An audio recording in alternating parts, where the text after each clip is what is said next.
Doctor, எனக்கு மூட்டு பகுதியில எந்த ஒரு காயமோ அடியோ ஏற்படல.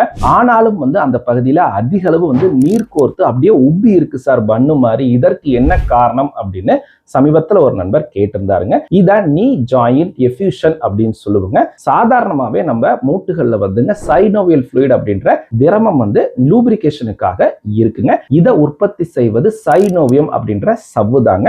ஆனா ஒரு சில காரணங்களால அந்த மூட்டுகள்ல இன்ஃபெக்ஷன் இருக்கு, இல்ல ஒரு இன்ஃப்ளமேஷன் இருக்கு, ஆட்டோஇம்யூன் ஆர்த்ரைட்டிஸ் இருக்கு, ரொமட்டாய்டு ஆர்த்ரைட்டிஸ் ஆகட்டும், இல்ல கவுட் ஆகட்டும், இல்ல சோரியாட்டிக் ஆர்த்ரைட்டிஸ் ஆகட்டும், அது மட்டும் இல்லாம மூட்டு தேய்மானம் ஏற்படுது அப்படின்னாங்க இந்த சைனோவியம் அதிக அளவு தூண்டப்பட்டு இந்த சைனோவியல் ஃப்ளூயிட் அப்படின்ற திரவத்தை அதிகமாக உற்பத்தி செய்து விடுங்க. இதனால அவங்களுடைய மூட்டுகள் அப்படியே உப்பி போய் அப்படியே நீர் கோர்த்து இருக்குங்க. இதைத்தான் நீ ஜாயிண்ட் எஃப்யூஷன் அப்படின்னு சொல்லுவோம். ஸோ அவங்களுக்கு அதிக அளவு வலி இருக்கு அப்படின்னாங்க அவங்களுக்கு நீடில் போட்டு அந்த திரவத்தை வெளியேற்றுவோம். ஆனா அவங்களுக்கு அடிக்கடி இதே மாதிரி ஏற்படுது அப்படின்னாங்க அந்த திரவத்தை எடுத்து நம்ம கட்டாயம் பரிசோதனை செய்து பார்க்கணுங்க. அது மட்டும் இல்லாம மூட்டுகள்ல ஸ்டீராய்டு இன்ஜெக்ஷன் கொடுக்கும்போது அவங்களுக்கு நல்ல ரிசல்ட்டும் இருக்கும்.